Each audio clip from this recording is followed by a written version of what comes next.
edhe një ndjes se pati një ndërprerje.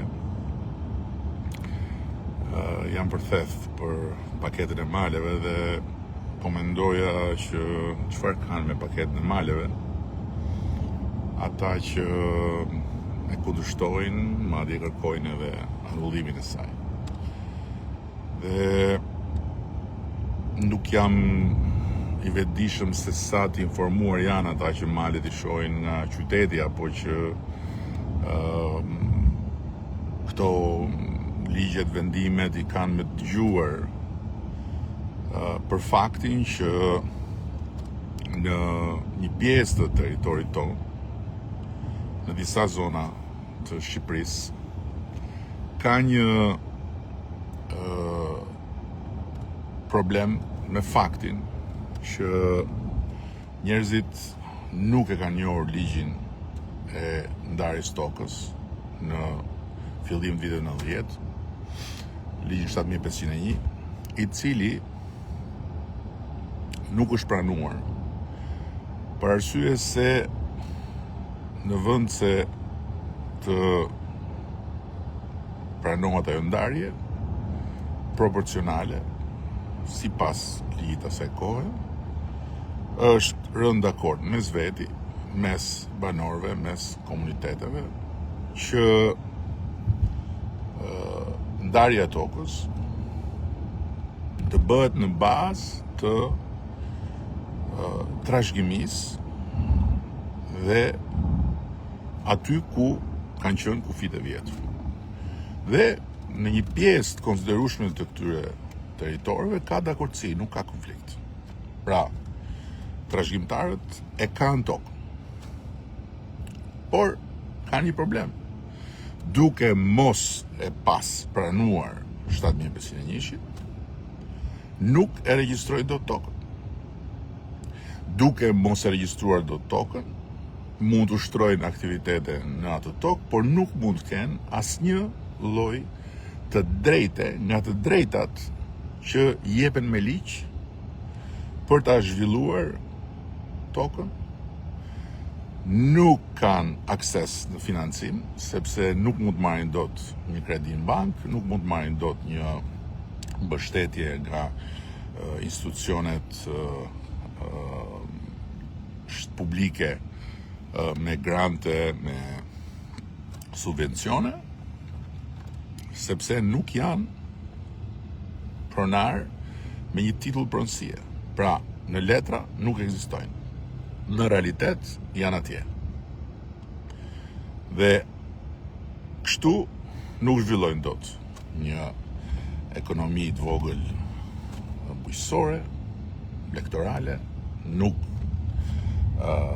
bëjnë dot asgjë përveçse me të ardhurat e tyre. Dhe edhe atë në një situatë ilegaliteti, sepse nuk marrin dot leje ndërtimi. Këtë gjë e kemi hasur në mënyrë të vazhdueshme, kemi bërë shumë përpjekje gjatë viteve, sepse është një stres reale e një realiteti që është jashtë realitetit që mbulon ligji. Dhe jemi përpjekur të adresojmë me një ndërhyrje tjetër në të ashtu quajturin ligj të ri 2020, por edhe aty nuk ja kemi dalë që gjëja të shkojë në mënyrë të thjeshtë, të shpejtë, sepse ka shumë mekanizma që na kanë penguar ta bëjmë të gjë. Atëherë, këtu lind paketa e maleve. Janë pafund ata cilët e kanë tani më të qartë që malet, që territoret e zonave rurale që janë larg qendrave të zhvillimit, janë një potencial jashtëzakonshëm për ekonominë familjare, qoftë dhe duke hapur derën e një shtëpie të braktisur pas një rindërtimi thjesht për të bërë një bujtinë. Dhe për ta është mundësia që me paketën e maleve ta bëjnë realitet këtë gjë. Në të kundërt do duhet rrinë në këtë gjendje në limbo, në pezu, midis një ligji që nuk e njohin, sepse ndërkohë pronën e kanë ndarë me zakon dhe nuk kanë konflikte. Një ligji 2020 që është i komplikuar sepse kërkon dakordësira nga më të ndërlikuarat të shumë njerëzve, dhe ata shumë njerëz është shumë e vështirë edhe të gjenden dhe të bëjnë bashkë, sepse nuk janë aty të gjithë, disa janë aty, disa janë në Europë, disa janë në Amerikë. Kështu që me këtë paket, secili që do të zhvilloj pronën e tij, pronën e trashëguar të tij, pra këtu nuk jemi në kushtet kur po shiten malet. Se dhe kjo e shitjes është një histori në vete, por nuk është për këtë shitje në kjo bisedë. Këtu jemi në kushtet kur malet po hapen për ata që në male kanë trashëguar një pronë. Okay? Këtu jemi në kushtet kur njerëz të cilët kanë një pemtore, të cilën e mirëmbajnë prej vitesh dhe për të cilën kanë pamundësi që të kenë letrat pikërisht për arsyet që thash, mund të pajisen me një leje për të bërë një agropërpunim. Këtu jemi në kushtet kur mira emigrant kanë shprehur interes, sepse duan të investojnë, sepse kanë kuptuar që turizmi në Shqipëri është një histori ekonomike shumë domethënëse, që do të shkojë duke bërë gjithmonë më domethënëse për ata që do të investojnë si duhet dhe që do të investojnë në eksperiencë, në përvojë, në eksperiencën dhe në përvojën e Shqipërisë, që është më thellë se sa qyteti, se sa Bregdeti e kështu me radhë. Dhe paketa e maleve është një politik për njerëzit. Është një politik për të drejtën e pronës. Është një politik për të drejtën e zhvillimit të pronës. Është një politik që i shkon për shtatë. Të gjithë atyre që për shumë e shumë vite nuk kanë mundur dot ta kthejnë pronën e tyre në një aset financiar, ta kthejnë në një titull mbi cilin të shkojnë në një bank, ta kthejnë në një mundësi për të vendosur një kolateral dhe për të zhvilluar më tutje, e të tjera. Tani, çfarë do me thënë të anullohet paketa e maleve? Do me thënë, shkurt dhe thjesht, që të gjithë këta njerëz, e gjithë kjo kategori njerëzish të mbeten në limbo, të mbeten pezu. Pse? Sepse disave, që thash malet i shojnë nga qyteti, se unë nuk kam parë në një komunitet nga këta që preken për shkak se nuk e kanë këtë paket, që çohet dhe thot kjo paketa po vjen, po na merr tokat, po na merr pronat, po na zhvesh nga dheu, etj. Nuk janë ata që thonë këtë, ata mezi e presin. Dhe kjo është rezultati shumë bisedave, i shumë përpjekjeve. Nuk është diçka që lindi sa hape mbyll syt. Ndërkohë që shitet në tregun e fjalëve si një tjetër akt tradhtie. Akt tradhtie nga unë. Unë tradhtar. Një temë tjetër kjo. Kështu që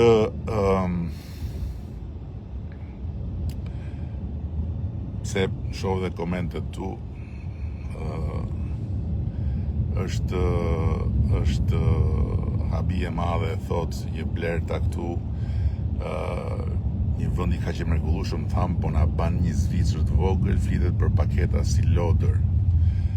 E pra, blerta, Zvicrën e vogël e ndihmon dhe kjo paketë. Se çfarë është Zvicra e Madhja? Zvicra e Madhe është një vend ku përveç shumë gjërave të tjera, në këtë aspekt, për cilin ti referohesh, pra tek malet, ka turizëm. Dhe nuk ka turizëm thjesht të njerëzve që marrin një shkop në dorë dhe vetëm ecin. Po ka turizëm elitar të njerëzve që shkojnë atje dhe konsumojnë shumë para. Dhe prandaj fshatrat e Zvicrës janë aq të pasur. Edhe për këtë arsye. Dhe si bahet kjo Zvicra e vogël, sipas teje Blerta? Kjo Zvicra e vogël, sipas meje, nuk e di sipas teje, bëhet pikërisht duke i dhënë mundësi njerëzve që janë në male që të investojnë në harmoni me natyrën dhe që të krijojnë mirëqenie pa qenë të detyruar t'i braktisin ato male për të shkuar dhe për të punuar për të tjerët në Londër, apo në Athinë, apo në Myni. Ose në Tiranë, apo në Shkodër, apo në Kukës, në qytet. Për t'i dhënë mundësinë shumë të rinjve që janë trashëgimtar të atyre pronave në male, që t'i kthehen maleve. Jo për nostalgji, as për t'u bërë murgj, s'ka asgjë të keqe, se kam fjalën aty, por për të bërë ekonomi, për të fituar më shumë se sa fitojnë në qytet. Dhe kjo është e mundur, dhe këtë e tregon historia e atyre që po e bëjnë këtë gjë. Këtë e tregon historia e atyre tek cilët unë po shkoj sot, që jetojnë atje, në theth, që bëjnë sukses atje, që nga atje çojnë para për familjarë që i kanë në Itali. Kjo është Zvicra e vogël, Blerta, e cila kërkon kohën e vet, kërkon punën e vet, po për të cilën sot nuk mund të më thot dot njeri që është një propagandë, është një ëndër e paralizueshme, është diçka jashtë realitetit, sepse në ndërkohë copzat të Zvicrës vogël kanë filluar të lindin dhe të tregojnë se Zvicra e vogël do bahet, Blerta, në malet e Shqipërisë. Do bahet. Po ta them me dialektin e maleve. Do bahet se s'ban. Chestnut Hilli në një pikë të fundit të hartës në Tropoj. Aty ku, siç thuhet,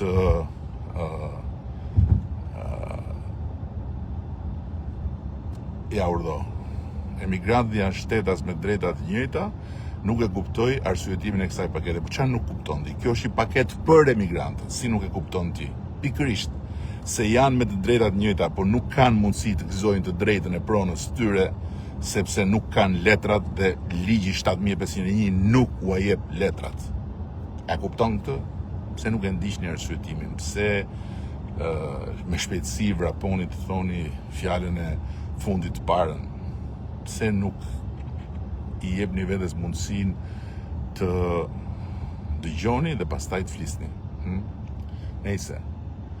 Pra, duke u kthyer tek ajo që thash, Chestnut Hilli është në një zonë ku, siç thot ajo fjala, jo ha pula gur, po ha guri pulën.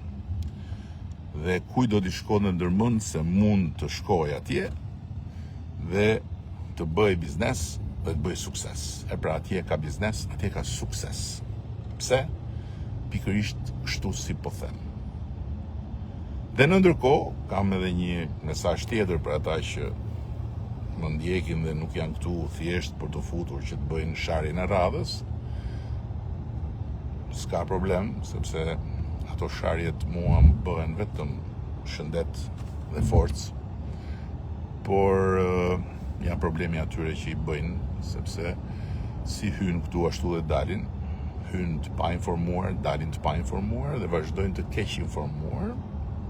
Zgjedhja është edhe kjo.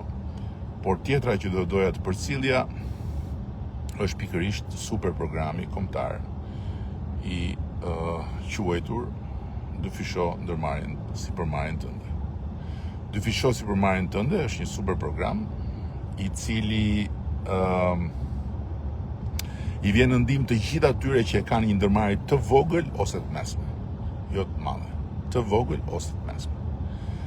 Një ndërmarrje të vogël ose të mesme që duan të arrisin, që kanë ide, që kanë një plan, por nuk kanë financim. Të gjithë ata e kanë derën e hapur me këtë super program sepse do t'i financoj me kredi të butë dhe mbështetje me garanci qeveria shqiptare. Deri në 2 milion euro. 70% kolateralit të garantuar. 10% periudhë lehtësuese. Pra, në bankat e nivelit 2 mund të adresoheni për të parë mundësinë e dyfishimit të ndërmarrjes suaj, të sipërmarrjes suaj. Ndërkohë që në faqen e Ministrisë së Ekonomisë dhe Inovacionit, në website, ka edhe një adresë ku mund të drejtoheni për të marrë më shumë shpjegime. Dhe vetëm gënjen dhe mashtron popullin, thot ky gazmor, tamam gazmor shkëmbi, edhe gazmor edhe shkëmb. Pra edhe koka shkëmb, edhe ha e hi. Jo i dashur jo. Unë as nuk mashtroj, as nuk gënjej. Unë punoj për ty. Punoj për familjen tënde, punoj për të gjitha familjet shqiptare, sepse këtë detyrë më ka dhënë shumica e shqiptarëve. Dhe për mua flet puna, për mua flasin faktet, për mua nuk flasin fjalët e panumërta dhe për më tepër nuk flasin sharjet. Sharjet e urrejtësve besnik për mua janë prova që jam duke bërë diçka që ja vlen. Kështu që keq për ty dhe keq për gjithë ata që jetojnë duke sharë, duke përdorur fjalët më ekstreme, më të ulta, si kur janë duke ndarë buzëqeshje dhe mirësjellje. Gjuna, shumë gjuna. Ajo që unë di të them është që paketa e maleve është gjëja që i ka munguar njerëzve që kanë të drejtë të gëzojnë pronën e tyre dhe ta kthejnë atë në një burim mirëqenie. Kjo është paketa e maleve. Dhe këto janë argumentat dhe faktet. Zhurma, llafet dhe akuzat, shpifjet, sharjet vetëm mjegullojnë sytë atyre që merren me to apo zhyten në to. Paketa e maleve do të jetë një histori e madhe suksesi e Shqipërisë dhe shqiptarëve për të ba Zvicrën e vogël të blertës. E për e them përsëri me dialektin e maleve. Okej? Kështu që po shkoj për theth. Aty ku realiteti i hedh poshtë të gjitha aguridhet dhe brotshkullat që thuhen për mënyrën se si mund të zhvillohet ekonomia e maleve. Aty ku realiteti tregon se njerëzit që punojnë dhe fitojnë në rastin më të mirë në raport me gjithë këto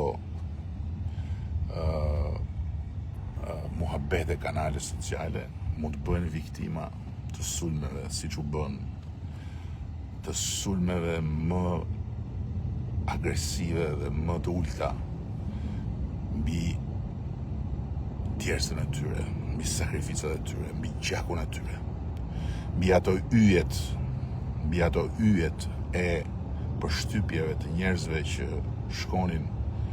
shkojnë dhe do vazhdojnë të shkojnë, të trokasin në dyert e atyre ekonomive, të atyre realiteteve, të atyre agroturizmave, të atyre bujtinave. Ato hyje ndajnë Shqipërinë e dembelhaneve që duan vetëm lek dhe flasin vetëm për lek dhe nuk lënë gjë pa thënë për të gjithë të tjerët që lekun e fitojnë me punë dhe që e kanë në majtë gojës fjalët më të ulta dhe që shpifin e shajnë për këto. Ato hyje janë Shqipëria reale e punës. Ato hyje janë Shqipëria që do bahet Zvicra e vogël atje në përmala. Dhe ato hyje u sulmuan, u shuan për pak ditë, por u kthyen përsëri dhe shkëlqejnë si shkëlqejnë pikat e djersës të gjithë atyre njerëzve që merren me sipërmarrjen në Shqipëri. Të gjithë atyre njerëzve që krijojnë punë, të gjithë atyre njerëzve që japin punë, të gjithë atyre njerëzve që fitojnë me punë dhe që u bën target. U bën target si shëmbëltyra të një sistemi që disa sorra, disa korba duan ta kthejnë përmbys, por nuk kthehet përmbys më ky sistem. Ky është sistemi i garës, ky është sistemi i punës, ky është sistemi i meritës. Natyrisht këtu do ndalem sepse pastaj për çfarë un kam reflektuar personalisht nga gjithë ajo që kemi parë, nga pasqyra e bulevardit të Flamingove, është temë tjetër dhe do ta ndaj me të gjithë në ditët në vijim. Por ai bulevard është shumë qartësisht i ndarë për mua të paktën, sepse është i ndarë për historinë. Historia e Flamingove është historia e Shqipërisë së re. Ndërsa historia e sorrave dhe e korbeve që e kanë marrë peng përfundimisht dhe e kanë kthyer në një shëmbëltyr simetrike me jashtënxjerrjen e asaj opozitës që tani stihet më ku është, nuk ka asnjë lidhje me historinë e të ardhmës së Shqipërisë. Është vetëm e shkuara që vjen në forma shumë të rrezikshme dhe shumë të shqetësuese, po të shohim historinë. Ekstremet e majta dhe djathta që vinë për të sjellë më të keqen për një vend, përmes sharlatanësh, përmes delirantësh, përmes ignorantësh dhe përmes dështak zëmrakësh të pangushtueshëm. Janë dy histori të ndara. Paketa e maleve është historia e të ardhmes. Investimet e mëdha janë historia e të ardhmes. Shqipëria që duhet ta çojë prodhimin e përgjithshëm kombëtar nga 27 miliardë, ne kemi pasur më pak se 10 miliardë kur kemi nisur këtë detyrë. Në 35 miliardë brenda këtij 10 vjeçari, deri në 2030, është historia e të ardhmes. Këta që bërtasin për një Shqipëri që u dashka tjetë vetëm e shqiptarëve, për një Shqipëri kur nuk duhet të ketë huaj, janë më e keqja që mund të ndodhi këtij vendi. Kaq keq Shqipërisë nuk ja kanë bërë as ata të tjerët që u tretën nga bulevardi dhe janë mbyllur atje në kuvlite kuvendit dhe vazhdojnë ulërasin,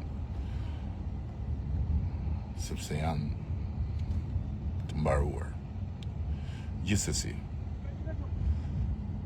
do t'ju informoj në vijim për shumë çka, por edhe një herë shumë respekt për flamingot që më kanë mësuar shumë edhe më kanë bërë të mendoj thellë. Dhe vetëm refuzim dhe madje përveç refuzimit edhe neveri për ata që janë sorra dhe korbat e mbledhur të këtij vendi dhe që ulërin, që shajnë, që këndojnë vulgaritete në kor dhe ju duket se po ndryshojnë botën. Asgjë nuk ndryshojnë ata. Dhe asnjë shans nuk do kenë këtu në Shqipëri. Dakord? Ja dhe Raimonda Kamberi. Raimonda Kamberi. Mashtrusi e thot. Po pse më Raimonda? Për çfarë? Për çfarë? Për Shqipërinë që sot nuk ka të krahasuar me Shqipërinë që ishte kur unë mora detyrën, për ato jam mashtrues. Ja dhe një tjetër që nga dhe adashim ky, Edi Uka. Edi Uka. Nëse ju përshëndes gjithëve se edhe ju shqiptar jeni. Keni humbur rrugën, por ne nuk ndryshojmë rrugë për rrugën tuaj të humbur, po do bëjmë çmos t'ju marrim gjithë në rrugën tonë.